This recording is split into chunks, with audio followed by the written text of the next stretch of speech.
हरि ओम तत्सत्। लोकाभिरामं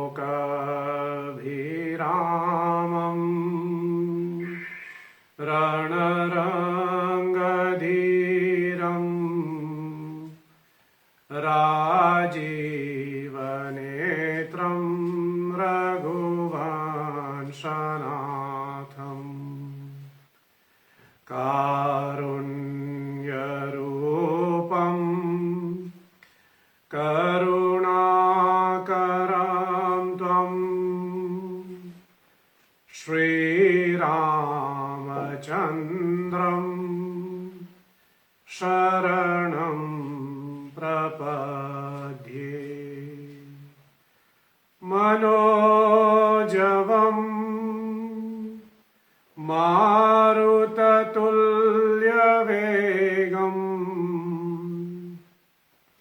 जितेन्द्रियं बुद्धिमतां वरिष्ठं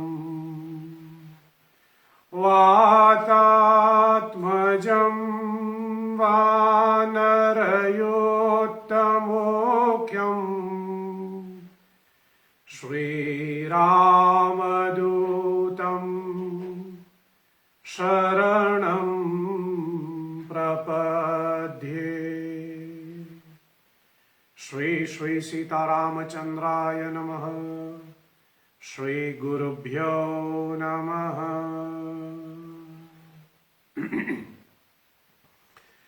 सिया राम जय जय राम। सिया राम जय जय राम। सिया राम जय जय राम। सिया राम जय जय राम। सिया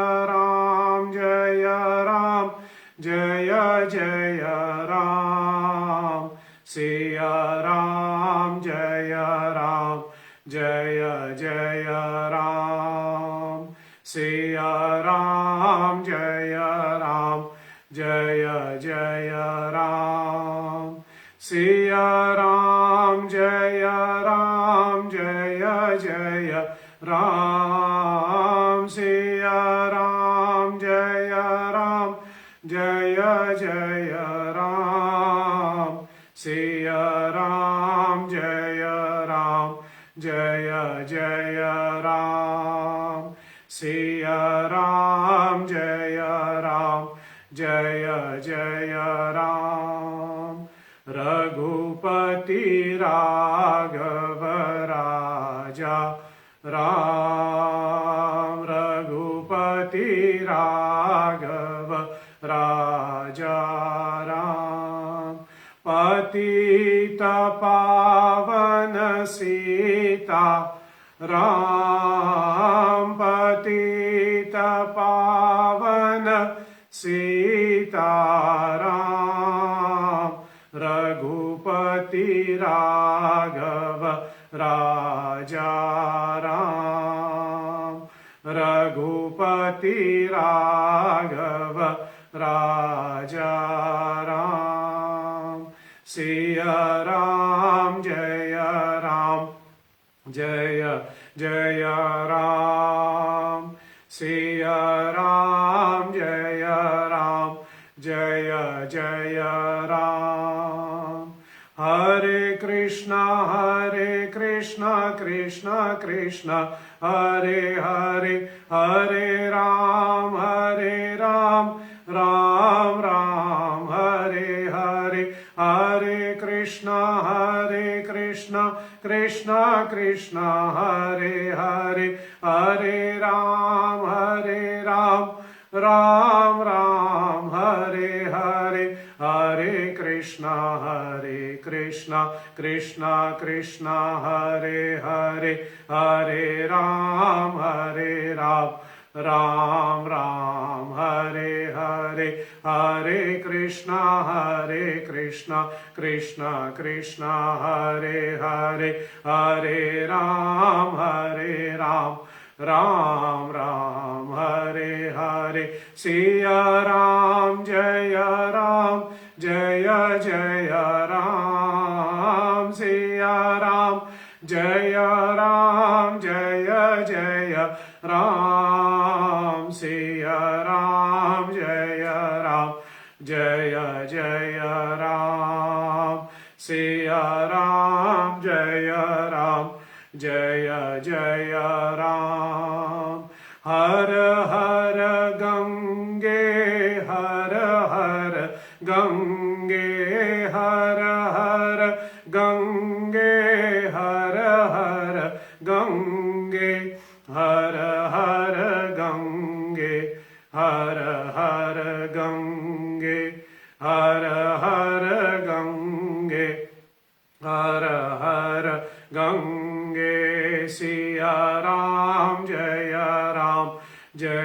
जय राम सिया राम जय जय राम जय जय राम जय जय राम जय जय राम श्री गुरु चरण सरोज रज निज मन मुकुर सुधारि बरनउँ रघुवर बिमल जस जो दायक फल चार बुद्धिहीन तनु जानिके सुमिरो पवन कुमार बल बुद्धि विद्या देहु मोहि हरहु कलेश विकार सिया वर रामचंद्र भगवान प्रिय हो राम नाम भगवान प्रिय हो सदगुरु भगवान प्रिय हो नमः पार्वती पतये हर हर महादेव।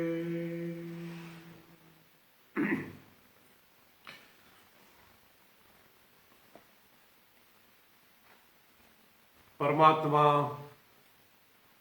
परमेश्वर हम सबों के माता पिता, हम सबों के सदा सदा के माता पिता, अखिल ब्रह्मनायक मर्यादा पुरुषोत्तम अयोध्याधिपति दशरथ नंदन श्री रामचंद्र जी की अलाहदीनी शक्ति जनक सुता जगत जननी मिथिलेश कुमारी भूमिजा अवनिजा धरणी सुता राम वल्लभा किशोरी जी श्री सीता माता की जयंती के उपलक्ष्य में आयोजित इस नवदिवसीय श्री राम कथा की आज 7वीं रात्रि की कथा है और धीरे धीरे यह 9 दिवसीय श्री राम कथा पूर्ण विराम की ओर प्रस्थान कर रहे हैं। आज की कथा को हम प्रारंभ करें, आज की सत्संग शुरू करें। सर्वप्रथम अपने इष्ट देव श्री सीता रामचंद्र जी को प्रणाम करूं, अपने कुल देवता श्री श्री राधा श्याम सुंदर जी को नमन करूं, कैलाशाधिपति भगवान महादेव को एवं माता पार्वती को नतमस्तक होकर के भक्त शिरोमणि भक्त अवतार श्री हनुमान जी का मैं वंदन करता हूं। रामायण के आदि कवि महर्षि वाल्मीकि जी एवं घर घर तक श्री राम कथा पहुंचाने वाले कली पावनावतार परम पूज्यपाद गोस्वामी तुलसीदास जी महाराज को वंदन करते हुए सभी प्रकट एवं अप्रकट चेतनाओं को मैं वंदन करते हुए मेरे शिक्षा एवं दीक्षा गुरु को दंडवत प्रणाम करते हुए आप सभी मेरे श्रोताओं को मैं वंदन करता हूं, आप सबों का स्वागत करता हूं और आप सबों को जय श्री हरि। आज वैशाख मास के शुक्ल सप्तमी है और आज इस वैशाख मास के शुक्ल सप्तमी को हम लोग गंगा सप्तमी मनाते हैं। वैसे भागीरथी, विष्णुपदी, जटाशंकरी गंगा माता गंगा दशहरा के दिन इस धरती पे अवतरित हुए। भागीरथी इसलिए कहलाती है क्योंकि इस धरती पे गंगा जी को लाने वाला सूर्यवंश महाराज भगीरथ था। अपने पूर्वजों का उद्धार करने के लिए महाराज भगीरथ घोर तपस्या करके गंगा जी को धरती पे लाने के लिए उनसे विनती करते हैं, प्रार्थना करते हैं। आखिरी में गंगा जी इस धरती पे आने के लिए तैयार हो जाते हैं। हमारे आराध्य भगवान श्री हरि विष्णु के श्री चरणों से निकल के ब्रह्मा जी के कमंडल से होते हुए महादेव की जटाओं में गंगा अवतरित होते हैं। इनकी वेग इतने ही तेज था कि इनकी छोटी सी लहरें भी पूरे धरती को डुबा सकती थी। इसलिए महादेव ने इनको अपने जटाओं में बांध लिया और त्रिवेणी के रूप में गंगोत्री से होते हुए सुरसरी, सरसरी मां गंगा इस धरती पे अवतरित होते हैं। भागीरथ के पूर्वजों का उद्धार करने के लिए वह भागीरथ के पीछे पीछे जाते हैं और भागीरथ के पीछे पीछे जाते जाते अनजाने में गंगा जी जहनु ऋषि की तपस्वी स्थली को, उनकी आश्रम को पूरा नष्ट कर देती है। क्रोधित होकर के जहनु ऋषि गंगा जी को पूर्ण रूप से उसको निगल लेते हैं, उसको पी लेती है। भागीरथ एवं सभी देवी देवतागण मिलकर के जहनु ऋषि से प्रार्थना करते हैं कि हे मुनिवर, आप गंगा जी को धरती पे पुनः रिलीज करें, पुनः उसको छोड़िए, क्योंकि गंगा जी का इस धरती पे आना एक विशेष प्रयोजन से है।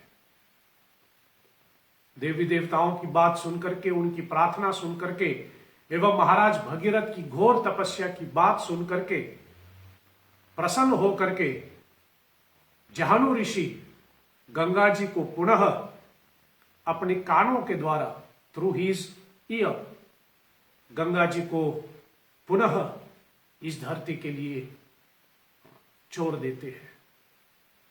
कहा जाता है कि जहनु ऋषि ने वैशाख मास के शुक्ल सप्तमी को अपने कानों के द्वारा गंगा जी को इस धरती पे पुनः स्थापित कर ली।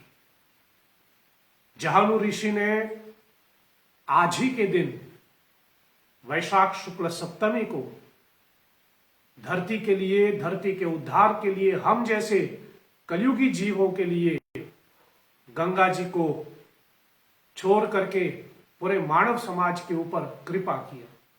इसलिए आज के दिन हम लोग गंगा सप्तमी मनाते हैं। इसको कहीं ना कहीं गंगा जयंती भी कह सकते हैं, क्योंकि भगीरथ महाराज के कान से आज ही के दिन जहनु ऋषि के कान से आज ही के दिन गंगा जी इस धरती पे अवतरित हुए, और जो कि जहनु ऋषि ने इनको पुनः धरती पे ले आए, इस नाते से गंगा जी को हम जहनु ऋषि की पुत्री भी मानते हैं। इसलिए गंगा जी का एक नाम आते हैं जाह्नवी। जाह्नवी का मतलब होता है जनहु ऋषि के पुत्री जाह्नवी, इसलिए गंगा जी को जाह्नवी भी कहते हैं, द डॉटर ऑफ जहनु ऋषि। सो आज जहनु ऋषि गंगा जी को इस धरती पे ले आते हैं और इसी नाते से हम लोग गंगा जी को स्मरण करते हुए आने वाले ज्येष्ठ महीने की शुक्ल दशमी को हम लोग गंगा दशहरा मनाने जा रहे हैं। और आज गंगा जी जहनु ऋषि के माध्यम से धरती पे अवतरित हो चुके हैं। गंगा माई को हम नमन करते हैं। हरि ओम भागीरथेश्च विद्महे विष्णुपदेश्च धीमहि तन्नो गंगा प्रचोदयात्। सुरसरी सरसरी दिनकर कन्या मेखला सुत गोदावरी धन्या। उन गंगा माई को मैं निवेदन प्रार्थना करूं, नमन करूं। गंगा जी की महिमा बहुत अपार, इतना अपार कि गोस्वामी तुलसीदास जी महाराज ने राम कथा को गंगा की तरह या फिर राम कथा की तुलना गंगा जी से की गई है।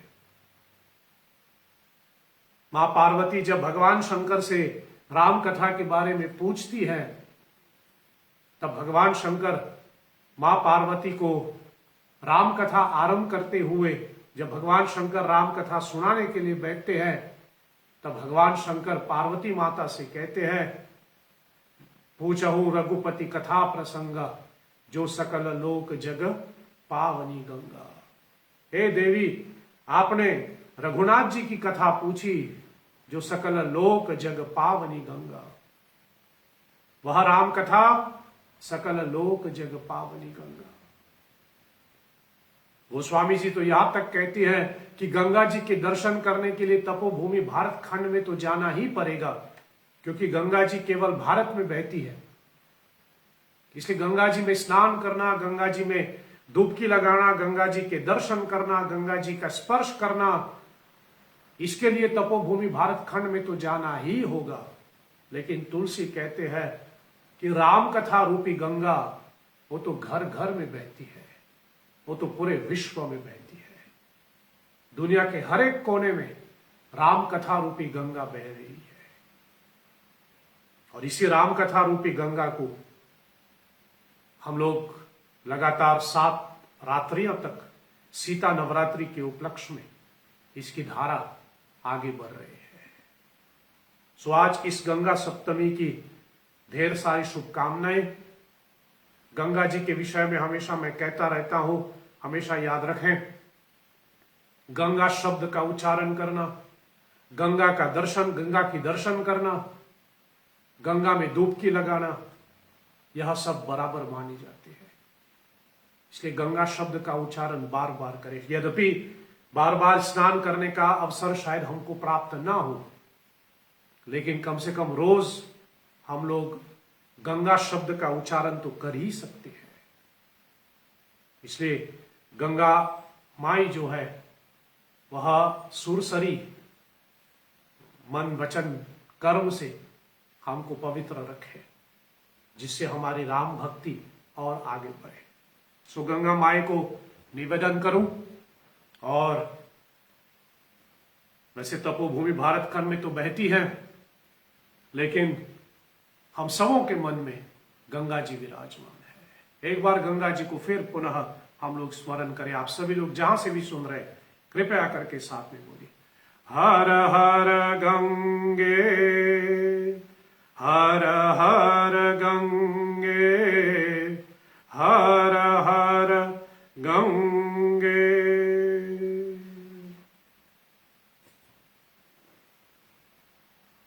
चलिए, लवकुश जो इस 9 दिवसीय राम कथा का केंद्र बिंदु है, जिसको समझने के लिए, जिसका दर्शन करने के लिए परम पूज्यपाद गोस्वामी तुलसीदास जी द्वारा रचित श्री रामचरितमानस एवं अन्य ग्रंथों को आधार बना करके जो हम लोग सात्विक और तात्विक एवं प्रामाणिक चर्चा हम लोग कर रहे हैं, हम उसके अंदर प्रवेश करें। तब एक बार फिर हम सब मिलकर के सीता माता की वंदन करें, सीता जी को स्मरण करें।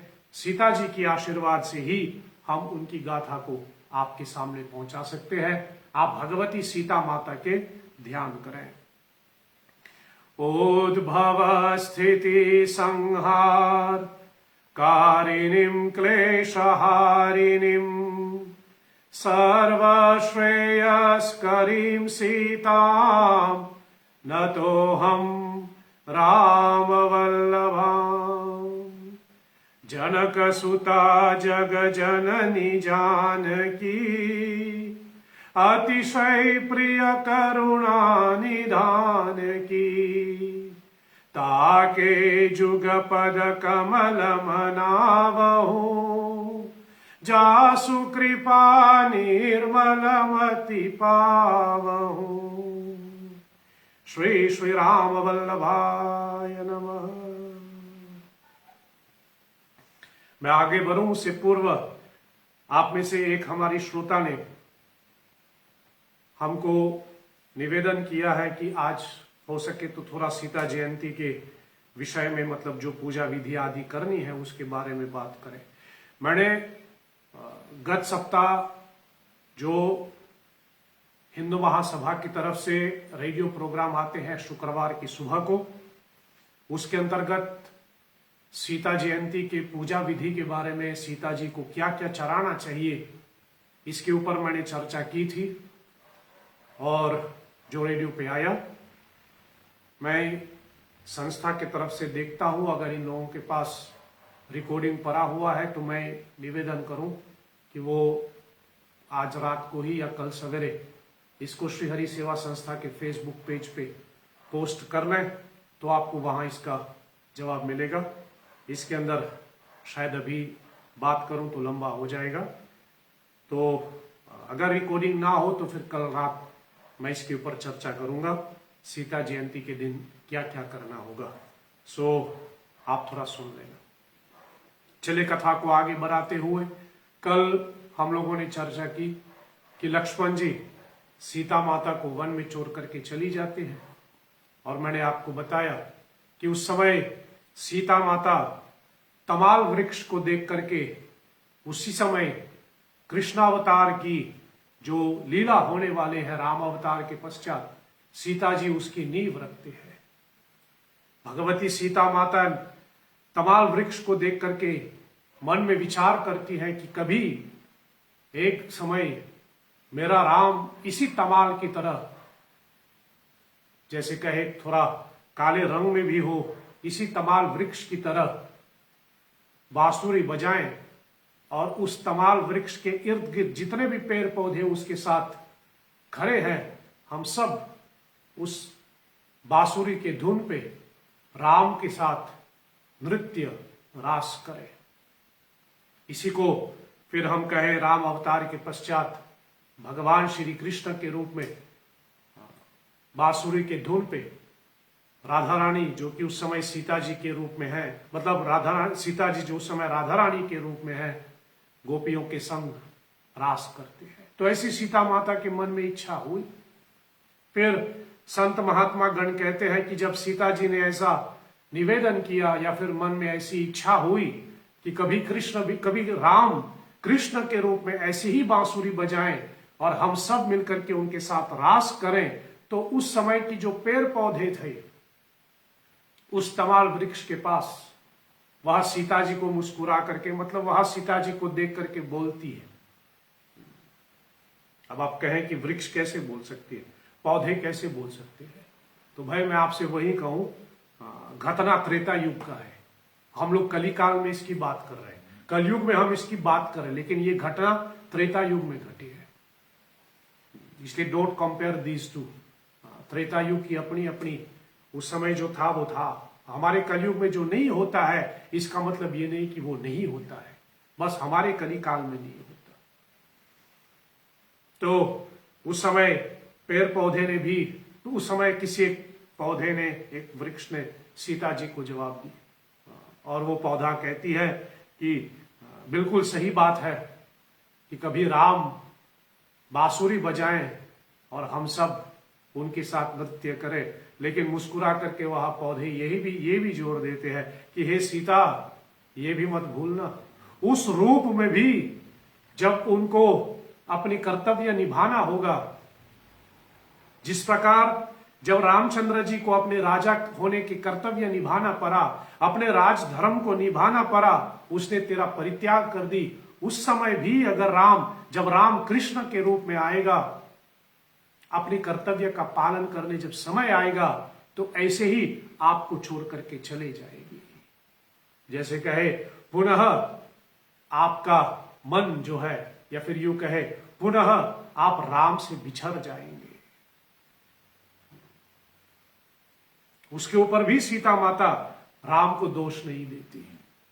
वह कहते हैं कि राम तो भगवान है और भगवान के साथ कुछ नियमों का पालन तो आवश्यक है ही, क्योंकि उनको सृष्टि को चलाना है। मैं तो उनकी शक्ति हूं, सीता जी कहती है, मैं तो उनकी शक्ति हूं। I am independent, I have no obligation, मैं तो स्वतंत्र हूं, जहां मन करे सो जाएं। लेकिन वह भगवान, उनको अपनी सृष्टि की रक्षा करनी है। इसलिए यदि कृष्ण अवतार में भी वो मुझे छोड़ करके चले जाते हैं, तब भी मेरे मन में कोई ग्लानि नहीं। बाकी सीता जी यह भी कहती है कि जब हम किसी से प्रेम करती हैं तो उसको बांध करके रखना नहीं चाहिए। To love someone is not to possess. प्रेम स्वतंत्र होता है। जिससे आप प्रेम करते हैं उसको स्वतंत्र छोड़ दो, उसको बांध करके मत रखना। Being possessive is not love. प्रेम में तो स्वतंत्रता होनी चाहिए। स्वामी विवेकानंद जी एक उदाहरण देते हैं। स्वामी विवेकानंद जी कहते हैं, यदि किसी चिड़िया से प्रेम करते हो और उसको पिंजरा में बंद कर देते हो तो ये प्रेम नहीं है। सच में यदि उस चिड़िया से प्रेम हो तो पिंजरा के दरवाजा खोल दो। चिड़िया उड़ करके चले जाए तो समझ लेना चिड़िया के मन में तेरे लिए कोई प्रेम नहीं। लेकिन यदि दरवाजा खोले हुए भी चिड़िया उड़ करके नहीं जाते हैं, तब समझ लेना कि सच में वह चिड़िया आपसे प्रेम करते हैं। इसलिए प्रेम का मतलब बंधन नहीं होता। प्रेम में एक दूसरे को बांध करके रखने की बात नहीं है, यहां स्वतंत्र होना चाहिए। इसलिए सीता जी कहते हैं, मैं राम से प्रेम करती हूं, जिस प्रकार राधा कहती है मैं कृष्ण से प्रेम करती हूं। लेकिन राम से प्रेम करने का मतलब ये नहीं कि मैं उनको बांध करके रखूं, इनको बंधनों में जकड़ लूं। इसलिए वह मेरी परित्याग करें अभी की, कि आगे चल करके अगले अवतार में भी करें, तब भी मेरा राम तो मेरा राम ही है। ये कृष्ण की, ये भगवान की प्रेम है। और उस समय सभी लोग दुखी थे कि राम ने सीता का बहिष्कार कर दिया। लेकिन जहां एक और सभी लोग सीता के बहिष्कार को लेकर के दुखी था, शायद उसमें मैं ऐसा कहूं सारा जगत दुखी हुआ होगा। लक्ष्मण जी दुखी था, भरतलाल दुखी था, स्वयं रामचंद्र जी भी शोकग्रस्त थे सीता जी का बहिष्कार करने के पश्चात। लेकिन जहां एक और सारा जगत दुखी था इस फैसले से, वहीं पर देखने को मिलता है कि सीता जी तो बराबर उसको, उसके चेहरे के ऊपर या उसके मन में किसी प्रकार की ग्लानि नहीं थी, क्योंकि वह राम की, या फिर यूं कहे वह अपनी पति के लिमिटेशन को, उनकी ऑब्लिगेशन, उनकी कर्तव्य परायण, इन सब के बारे में वो जानती है। वो जानती है कि राम ने किन परिस्थितियों में उनका परित्याग किया है। इसलिए गीता के न्याय से भी कभी कभी हम कहें, कर्म जरूरी नहीं है, किस भाव से हम वो कर्म कर रहे हैं वो जरूरी है। Most important is the intention to action. With what intention are you performing the action? Even if you are doing a wrong action with a good intention, that is considered सत्कर्म. एक्शन जरूरी नहीं है, किस भावना से वो action किया जा रहा है वो जरूरी है. राम का कर्म क्या था कि उसने सीता का परित्याग की, लेकिन इंटेंशन क्या था? इसलिए सीता जी बखूबी जानती थी कि राम के मन में क्या है. इसलिए जैसे कहे सारे जगत ग्लानि कर रहे हैं, लेकिन सीता के मन में किसी प्रकार की ग्लानि नहीं, किसी प्रकार की ग्लानि. जब रामचंद्र जी कहते हैं कि सीता माता सुंदरता कहूं सुंदर करई, जब रामचंद्र जी कहते हैं कि सीता माता सुंदरता को सुंदर कर देती है, तो यह केवल शारीरिक सुंदरता की बात नहीं है. It is not only physical beauty. यहां पर सीता जी की चरित्र की सुंदरता की बात हो रही है. ऐसे सुंदर चरित्र जो फिजिकल ब्यूटी को भी फिजिकल ब्यूटी को भी ब्यूटीफुल बना देता है. कभी कभी जैसे हम लोग कहे फिजिकली समवन में नॉट बी ब्यूटीफुल, लेकिन आचरण यदि सुंदर हो तो मनुष्य के शारीरिक सुंदरता भी फीका पड़ जाते हैं. इसलिए तुलसी ने लिखा सुंदरता कहूं सुंदर करई. चले एक बार फिर इन चौपायों का थोड़ा पाठ कर लें, इन चौपायों का थोड़ा आश्रय लें, फिर हम लोग आगे बढ़े. सिया रघुवर जी की कथा शुभ कथा गाए. सिया रघुवर जी की कथा शुभ कथा गाए.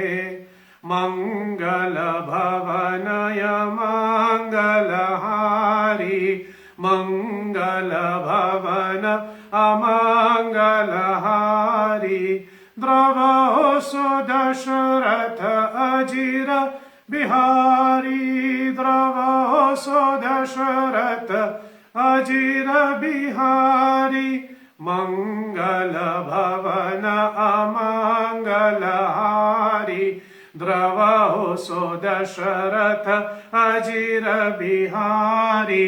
सिया रघुवर जी की कथा शुभ कथा गाए. सिया रघुवर जी की कथा शुभ कथा गाए. सुंदरता कहूं सुंदर करई. सुंदरता कहूं सुंदर करई. छवि गृह दीप शिखा जनु बरई. छवि गृह दीप शिखा जनु बरई. सब उपमा कवि रहे जुथारी. सब उपमा कवि रहे जुथारी. केहि पत तरऊ विदेह कुमारी. केहि पत तरऊ विदेह कुमारी. सुंदरता कहूं सुंदर करई. सुंदरता कहूं सुंदर करई. छवि गृह दीप शिखा जनु बरई. छवि गृह दीप शिखा जनु बरई. अहनिशि विधि मनावत रही. अहनिशि विधि मनावत रही. श्री रघुवीर चरण रति चाहि. श्री रघुवीर चरण रति चाहि. दुई सुत सुंदर सीता जाए. दुई सुत सुंदर सीता जाए. लव कुश वेद पुराण न गाए. लव कुश वेद पुराण न गाए. लव कुश वेद पुराण न गाए. लव कुश वेद पुराण न गाए. मंगल भवनय मंगलहारी. मंगल भवन अमंगलहारी. द्रवो सो दशरथ अजीर बिहारी, द्रवो सो दशरथ अजीर बिहारी, मंगल भवन अमंगल हारी, दुई सुत सुंदर सीता जाए, दुई सुत सुंदर सीता जाए, लव कुश वेद पुराण न गाए, लव कुश वेद पुराण न गाए, दुई सुत सुंदर सीता गाए, दुई सुत सुंदर सीता जाए, लव कुश वेद पुराण न गाए, लव कुश वेद पुराण न गाए, लव कुश वेद पुराण न गाए, लव कुश वेद पुराण न गाए। जय जय सिया राम, जय जय सिया राम, जय जय सिया राम।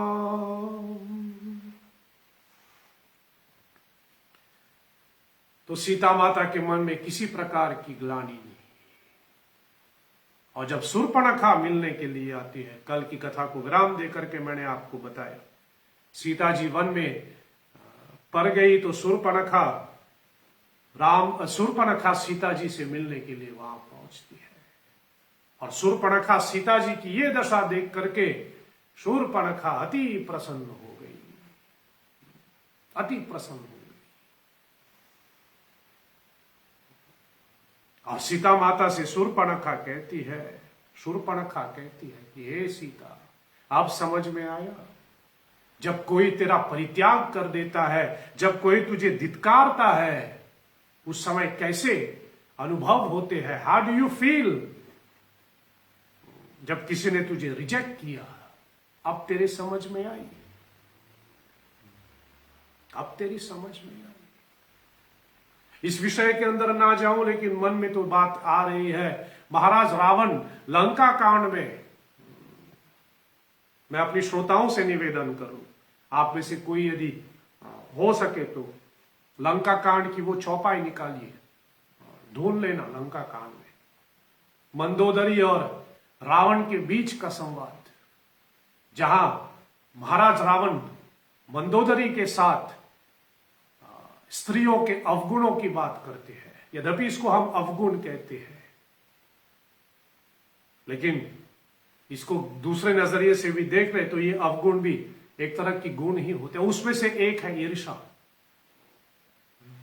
लंका कांड में मिलेगा ये चौपाई, महाराज रावण स्त्रियों के अवगुण की बात बताती है। ईर्षा करना स्वाभाविक है स्त्रियों का, इनकी गहना भी होता है, और यद्यपि इसको हम ईर्षा को हम अवगुण तो कहते ही हैं, लेकिन गोपियों के मन में भी तो ईर्षा थी एक दूसरे के प्रति।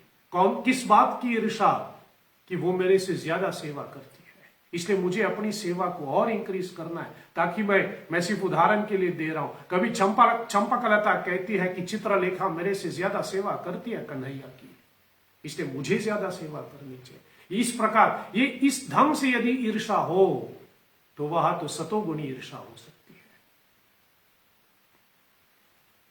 तो यहां पर शूर्पणखा अपने उसी ईर्षा के कारण सीता जी से बैठ करते हुए सीता जी से कहते हैं कि अब समझ में आ सकती है तुझे कि जब कोई तुझे धिक्कारता है, कोई तुझे रिजेक्ट करता है, तो उस समय कैसा अनुभव होता है। याद करो वो मंजर, पंचवती की वो मंजर याद करना। शूर्पणखा कहती है, जब मैं आया था राम के पास और तेरे कारण राम ने मेरा बहिष्कार किया था, या फिर राम ने मुझे रिजेक्ट किया था। रिमेंबर दैट मोमेंट, उस मंजर को याद कर लो जनक नंदिनी। तेरे कारण राम ने मुझे अस्वीकार किया था, आज मैंने वो बदला पूर्ण कर ली। इनडायरेक्टली मेरे कारण से राम ने तेरा परित्याग कर लिया। और उस समय तो लक्ष्मण जी ने तो मेरी नाक काट दी थी, मेरी कान और नाक काट दी थी, लेकिन मैंने तो तेरे चरित्र पे दाग लगा दी। ऐसी शूर्पणखा सीता जी से कहती है। लेकिन बाप देखो, यहां पर भी सीता जी मुस्कुराती है। अद्भुत चरित्र है। शीतो शम, दुख सुख, मान अपमान, भागवत गीता के न्याय। मान और अपमान में मुस्कुराना ये केवल कोई सदपुरुष ही कर सकता है, कोई जैसे कहे भक्ति में दृढ़ रहने वाले ही कर सकते हैं। नहीं तो हम सम्मान देते समय तो हम बड़ी प्रसन्न होते हैं, सम्मान देते समय तो बहुत प्रसन्न होते हैं। जब कोई हमारी वाहवाही करता है तो हम लोग, जैसे हम लोग कभी कभी कहते हैं ना, हम लोग फूलना शुरू हो जाते हैं। We started flying. जब कोई हमारी तारीफ करता है, हमारा गुण गाता है। लेकिन उसी समय यदि कोई अपमान करता है तो हम क्रोधित हो जाते हैं। लेकिन भागवत गीता के न्याय में भी और सीता जी के चरित्र में भी यही सीखने को मिलता है कि मान अपमान दोनों में सम रहो, दोनों में बराबर रहो। कोई सम्मान करे तो मुस्कुरा दो और कोई अपमान करे तो भी मुस्कुरा दो। जैसे मैं अपनी भाषा में बोलता रहता हूं, जो मेरी व्यासपीठ से जुड़ा रहता है आप जानते ही हैं, मेरी भाषा में मैं बोलता रहता हूं, मान मिले तो हरि कृपा और अपमान मिले वो भी हरि कृपा। इसलिए सीता जी मुस्कुराती है और शूर्पणखा को लगती है कि उसने अपना बदला पूरा कर लिया। लेकिन जब सीता जी को मुस्कुराते देख तो शूर्पणखा चकित हो जाती है। कथा चलती है तो उस समय वहां कोई बेल था।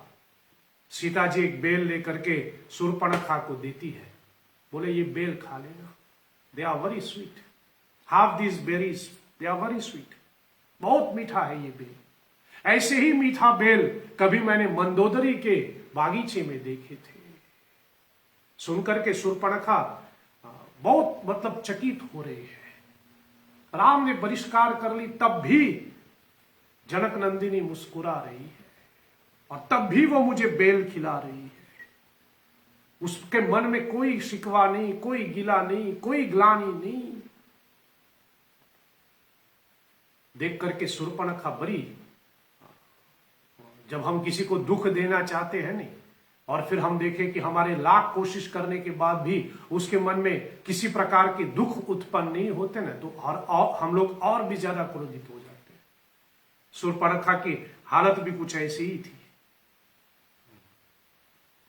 आखिर में सीता जी कहती है कि हे शूर्पणखा, हे दशानन की बहन, कब तक बीते हुए बातों में तुम अटके रहोगे।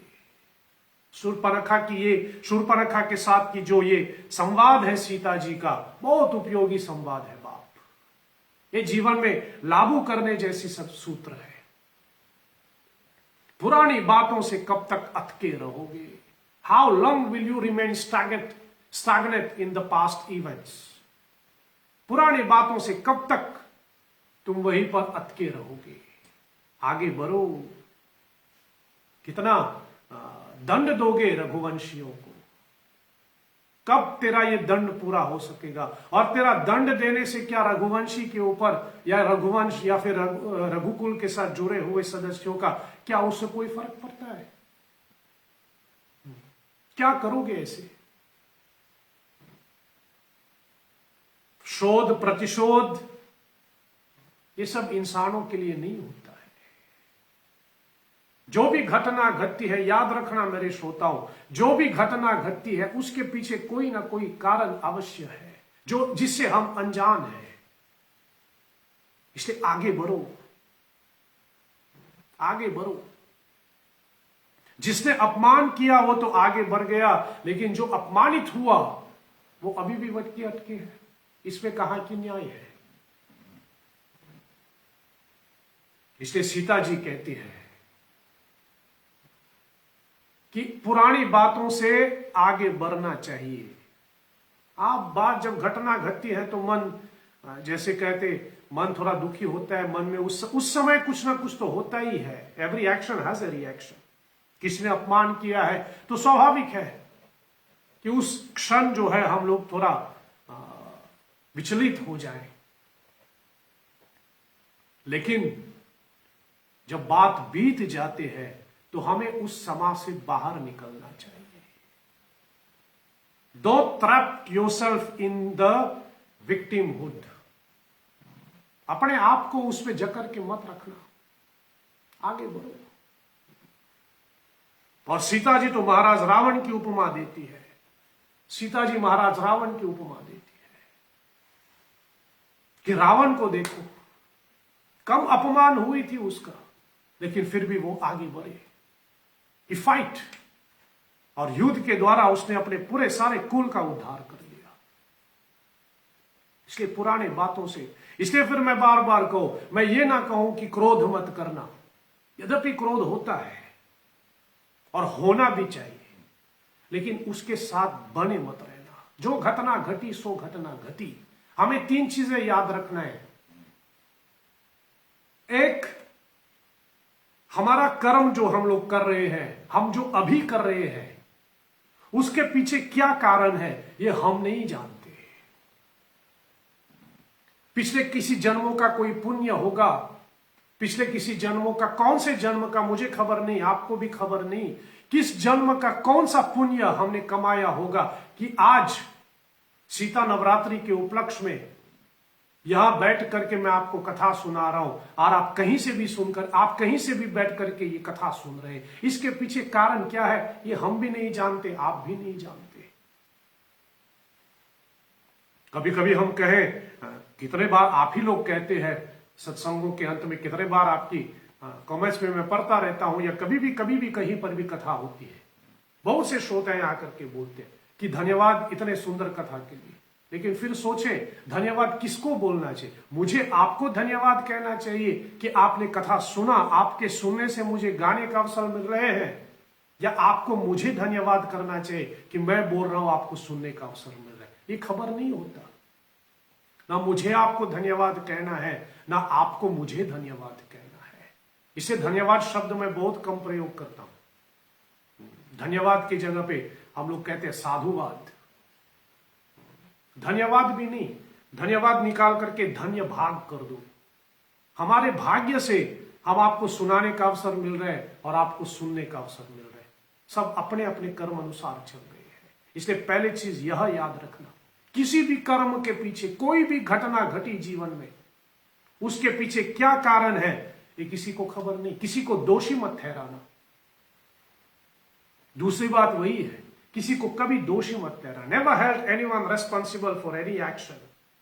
Never held anyone responsible for any action.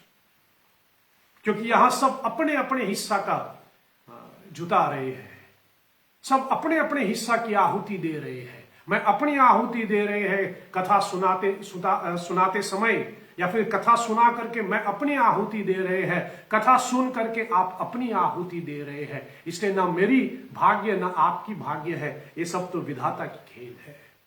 इसलिए नेवर हेल्ड एनीवन रेस्पॉन्सिबल। और तीसरी बात, कर्म को लेकर के मैं फिर वही कहूं जो सीता माता शूर्पणखा से कह रही है, समय बला बलवान है, समय चलेगा। जो घटना आज घटी, समय परिवर्तित हो जाएगा, समय आगे निकल जाएगा। जो आज घटना घट रहे हैं, थोड़ी क्षणों के लिए वो भूतकाल में चला जाएगा। It will be past tense, sorry. जो घटना अभी घट रहे हैं, एक क्षण में वो पास्ट टेंस हो जाएगा। इसलिए चलाई वही थी, चलते रहो। रुक जाना नहीं, बस आगे बढ़ते जाओ। और पुराने बातों को भूल करके आगे बढ़े। यद्यपि पुरानी बातों को आधार बना करके हम लोग आगे चलते हैं, जो पिछले, जैसे कहें, जो पहले गलती हुआ उसको हम फिर से ना दोहराएं, ये तो सही बात होना चाहिए, लेकिन उसी के साथ डटे रहना। अब 10 साल पहले किसी ने आपको गाली दी, अब 10 साल तक आप वहीं पर बैठे, उसने 10 साल पहले मुझे गाली दी, इसलिए आज तक मैं उनसे बात नहीं करूंगा। कब तक अपने आप को कैद करते रहोगे पुरानी बातों में? कब तक? ए शूर्पणखा, पंचवती की घटना घट गई। राम ने जो करना था उसने किया, लक्ष्मण ने जो करना था उसने की। उस घटना से बाहर निकलो। और जैसे मैंने कहा, अपमान करने वाले, 1 मिनट के लिए हम इन सारे पात्रों को इंसान बना दे। राम ने तुझे अस्वीकार कर दिया, वो तो आगे बढ़े, वो तो अयोध्या के राजा बन गया, अपने परिवार के साथ सकुशल रह रहे थे। लक्ष्मण ने जो तेरी नाक काट दी थी वो भी तो आगे बढ़े, वापस आया तो अपनी पत्नी उर्मिला के पास तो पहुंची। मतलब कर्म करने वाले व्यक्ति तो आगे बढ़ गए, लेकिन तू अभी तक वही के वही खड़ा है। इसमें नुकसान किसका है? Who is suffering in this situation? इसलिए पुरानी बातों में अपने आप को कैद मत करना। जो घटना घटती है उसको स्वीकार कर लो और आगे बढ़ो। अब पुरानी बातों से हम अपनी आज को बिगाड़ न दें। इसलिए पुरानी बातों को भूल जाओ, अपने आप को निकाल लो उसमें से और समय की गति के साथ चलो, तभी तू जाकर के खुश हो सकती है।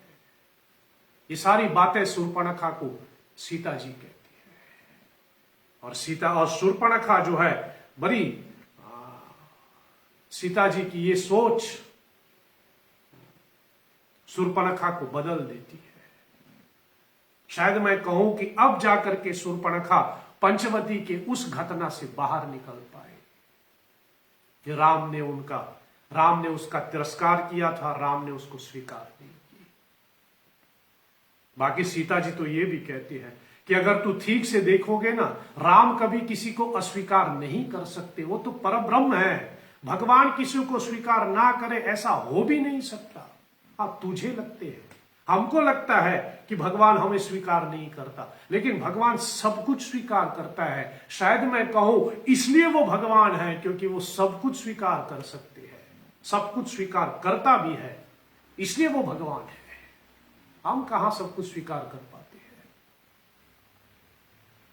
और जब शूर्पणखा ये सारी बातें सुनती है तो मन हल्का हो गया। सीता जी ने जो बेल दी वो बेल लेकर के शूर्पणखा खाती है और शूर्पणखा भी कहती, सच में ये तो अशोक वाटिका की बेल की तरह स्वादिष्ट है। दोनों एक दूसरे से गले मिले, दोनों एक दूसरे से हंसते रहे। और यहां पर शूर्पणखा सीता जी से कहते हैं कि घटना तो बदला नहीं जा सकता, लेकिन कभी भी मेरी जरूरत पड़े ना तो मुझे आवाज दे देना। इतना कहकर के शूर्पणखा वापस चली जाती है। और शायद मैं कहूं अब सीता जी अपने आप को अकेली पाती है। पहले तो लक्ष्मण जी था जब वन में आए, फिर उसके बाद पेड़ पौधों से बात हुई, लेकिन अब भी फिर उसके बाद में शूर्पणखा आए, लेकिन अब शूर्पणखा भी चली गई। इसलिए अब सीता जी अपने आप को अकेली महसूस कर रही है। और अकेले में ही तो सबकी याद आ जाती है। इसलिए तो हम लोग साधना के आधार पे कहते हैं कि एकांत सुखास्यताम। कल भी मैंने आपको बताया शंकराचार्य के जीवन सूत्र, एकांत सुखमास्यताम। एकांत में सुख क्यों? क्योंकि एकांत में ही हम याद कर सकते हैं। जब एकांत में होंगे तो ही परमात्मा याद आ सकेगा। जब तक भीड़ में रहोगे तो परमात्मा कभी याद नहीं आता। कोई आपका कितना प्रिय क्यों ना हो, he may be your beloved, you may love him a lot, you may love her a lot, but so far you are surrounded by many people, you will not remember him. So far. पति पत्नी एक दूसरे से कितने प्रेम करते होंगे, लेकिन पति दफ्तर जाते हैं, ऑफिस जाते हैं, अपने दोस्तों से मिलते तो पत्नी की याद नहीं आ जाती।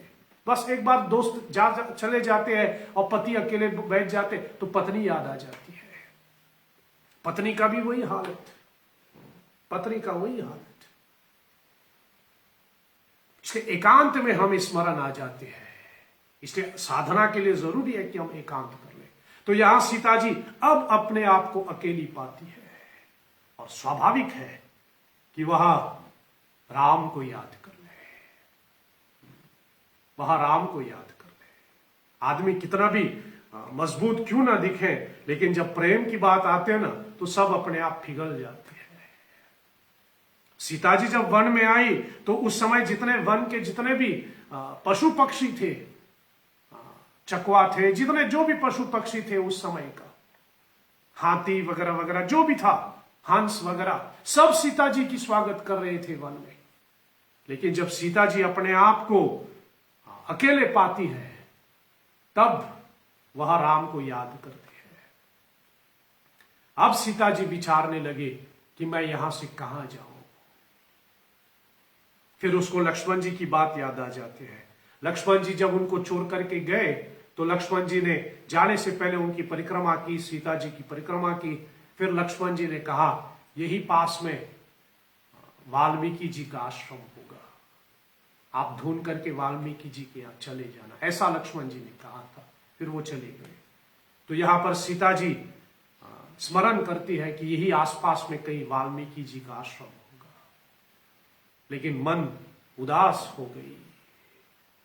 अपने आप को अकेले में अपने आप को वन में अकेले पा करके स्वाभाविक वह अपने प्रिय राम को याद कर रही है। राम होता तो ये होता, राम होते तो ऐसा होता, राम साथ में होते तो राम ये कहते और मैं ये कहती। कहने को तो राम के मन में बसते हैं सीता, लेकिन कभी एक दूसरे से इतना मतलब जैसे कहे जितने समय उन लोगों जितने समय राम और सीता जी बिछड़ करके रहे उतने समय शायद साथ में नहीं रहा होगा। विवाह करके अयोध्या जी में आए तो कुछ क्षणों के लिए साथ में रहा, फिर उसके बाद वन को चले गए। वन में भी थोड़ा साथ में नहीं रह पाया उतना, मतलब वन में थोड़ा साथ रहे। लक्ष्मण जी भी तो साथ में था, मतलब कहने का मतलब मेरा पति पत्नी अकेले, लक्ष्मण जी साथ में थे। फिर रावण ने हरण कर ली, हो गया तो फिर वापस आया, राज्य अभिषेक हो गया। अब देखो फिर से बिछड़ गए। इसलिए अब सीता जी राम को याद करते हैं, और राम को याद करते करते वह बेहोश गिर जाते हैं। सीता जी बेहोश गिरते हैं, और उसी समय जहां सीता जी बेहोश गिर गए वहां से महर्षि वाल्मीकि जी अपने शिष्यों के साथ गुजर रहे थे। उनके आश्रम पास में ही तो था।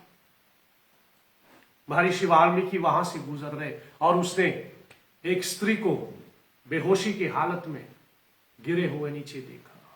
उसने शिष्यों से कहा कि बेटा जाकर के इस महिला को उठाए और देखो उसके साथ क्या हुआ है, कैसे क्या हुआ, ऐसे क्यों बेहोश, और वो जंगल में क्या कर रही है। शिष्यों ने उठाया। महर्षि को देख करके, वाल्मीकि जी को देख करके सीता प्रणाम करती है, और जैसे सीता जी प्रणाम करती है उसी समय महर्षि वाल्मीकि जी उनको आशीर्वाद देते। कितना अद्भुत आशीर्वाद, साधु का आशीर्वाद कितना अद्भुत होता है बाप।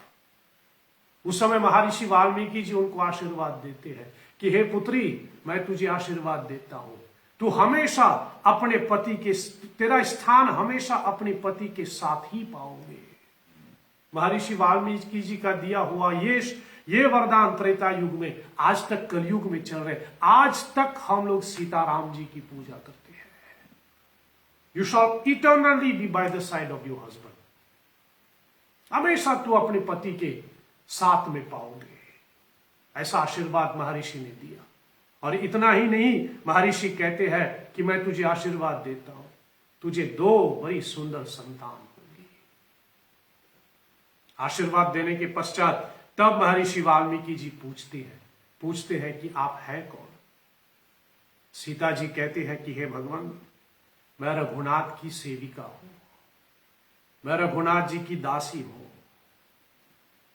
लेकिन राम को अपनी राजधर्म निभाने के लिए राम ने मेरा परित्याग कर दिया, इसलिए मैं वन में भटक रही हूं। सुन करके कि ये सीता है, विदेह कुमारी है, महर्षि वाल्मीकि चकित हो जाते हैं और महर्षि वाल्मीकि जी मुस्कुरा करके सीता माता को आश्वासन देती है। महर्षि वाल्मीकि कहते हैं कि हे पुत्री, हे विदेह कुमारी, मुझे अपने पिता समान समझ लेना। और उसको अपना नाम बताते हैं, मैं महर्षि वाल्मीकि हूं। और महर्षि वाल्मीकि जी सीता माता से कहते हैं कि पास ही में मेरा आश्रम है, तू चल मेरे साथ मेरे आश्रम में। और इस घटना से मैं आपके सामने इतना ही रख करके हम आज की कथा को विराम दें कि ध्यान देना, जीवन में कभी भी कोई भी परिस्थिति आ जाए, कितना भी मुश्किल परिस्थिति क्यों ना हो, परमात्मा मदद करने के लिए किसी न किसी को भेजता ही है। You will always find someone there to help you. क्योंकि हम लोग तो मानते हैं कि समस्या बाद में बनाया गया, पहले उसकी समाधान बनाई गई है। God created solution first, then to use the solution he had to create problems. पहले समाधान बनाया गया, समाधान का उपयोग करने के लिए फिर समस्या बनाई गई। इसलिए जीवन में कभी ये मत समझना कि अब इसके आगे मैं क्या करूं, जीवन रुक गया, समाप्त हो गया। नहीं, कोई ना कोई मदद करने वाला आ ही जाएगा, बस हमें पहचान कर लेनी चाहिए। We should be able to recognise कि परमात्मा ने किसको भेजा है। यहां वाल्मीकि जी सीता जी के पास पहुंचते हैं, ये इसी बात का संकेत है कि सीता जी को जैसे कहे ऐसे ही वन में अकेले राम ने नहीं छोड़ा। वो तो परब्रह्म है, परमात्मा है, आदि पुरुष है, जगत करता धरता है। इसे उसी के योग से वहां सीता जी के पास महर्षि वाल्मीकि पहुंच जाती है। और महर्षि वाल्मीकि सीता जी को आश्रम में ले आते हैं। और आश्रम में लाते समय सीता माता से वाल्मीकि जी कहते हैं कि आश्रम की किसी भी व्यक्ति को यह मत बताना कि वास्तव में तू है कौन। महर्षि वाल्मीकि जी ने सीता जी को आश्रम में लाते समय उनका परिचय वन देवी नाम करके बताए है कि ये वन देवी है। सीता जी राम की पत्नी है, सीता जी अयोध्या की पतरानी है, ऐसा आश्रम में किसी को पता नहीं। और सीता जी आश्रम में रहने लगी, आश्रम की सेवा करने लगी, आश्रम की महिलाओं को पति धर्म के विषय में बताती रही, सिखाती रही और अपनी जीवन व्यतीत करते रहे। समय पाकर के इन्होंने संतान को जन्म दिया। वैसे तो कहा जाता है कि उन्होंने 2 संतान को जन्म दिया, तुलसीदास जी भी वही कहते हैं कि उन्होंने 2 संतान को जन्म दिया। लेकिन इस विषय में 1-2 अलग अलग मत है कि उसने 2 संतान को जन्म दिया था कि एक ही संतान को जन्म दिया था। इस विषय में हम लोग कल बात करेंगे। आज की कथा को मैं यही विराम देता हूं। थोड़ी 5 मिनट ज्यादा हो गई, इसके लिए मैं आप सबों से क्षमा चाहूंगा। कल बराबर 8:15 बजे 8:15 मॉरिशस टाइम अनुसार हम इस कथा को आगे बढ़ाएंगे।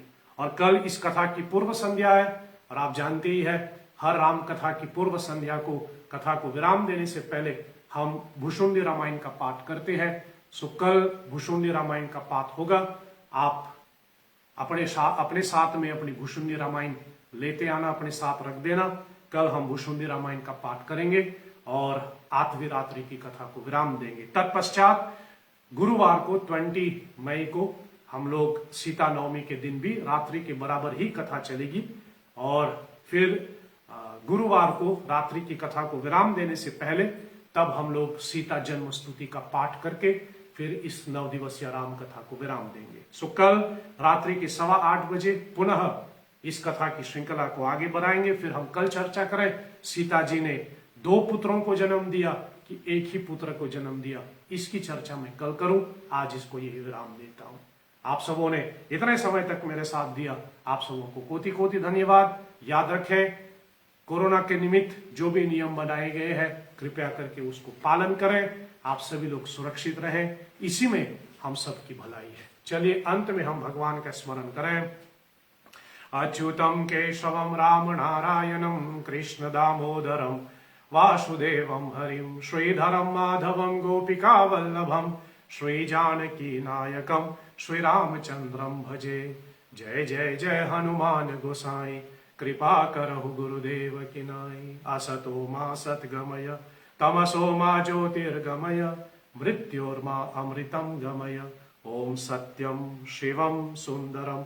ओम शांति शांति शांति। ओम श्री श्री सीतारामचंद्रार्पणमस्तु।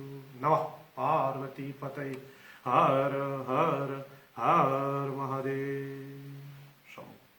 आप सबों को साधुवाद, शुभ रात्रि, जय श्री राम।